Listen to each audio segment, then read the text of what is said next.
এমন কোনো কিছু বা দেশের জন্য দেশে আসন্ন চ্যাম্পিয়ন ট্রফি শান্তকে বাদ দিয়ে দলে ফেরানো হচ্ছে সাব্বির রহমানকে। ফারুক আহমেদের চাওয়ায় চ্যাম্পিয়ন ট্রফি খেলতে ইতিমধ্যে উদ্দেশ্যে উড়াল দিয়েছেন সাব্বির। আর এবার সবাইকে চমক দিলেন সাব্বির। দর্শক, ভিডিওটি না টেনে সম্পূর্ণ দেখার অনুরোধ রইল।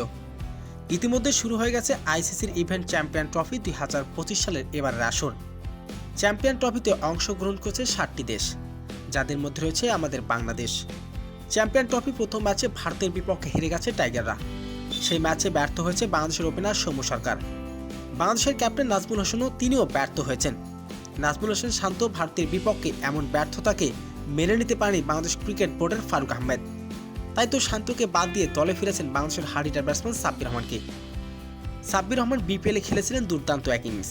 তাই তো নিউজিল্যান্ডের বিপক্ষে সাব্বির রহমানকে খেলার উদ্দেশ্যে পাকিস্তানের উদ্দেশ্যে তিনি উড়াল দিয়েছেন। আর এবার কপাল খুলে গেল সাব্বিরের। আইসিসি চ্যাম্পিয়ন ট্রফি দিয়ে আবারও জাতীয় দলে ফিরছেন সাব্বির। তো দর্শক, সাব্বির রহমানের ফেরাটা আপনার কেমন লাগবে জানিয়ে দিন আপনার মূল্যবান মতামতটি।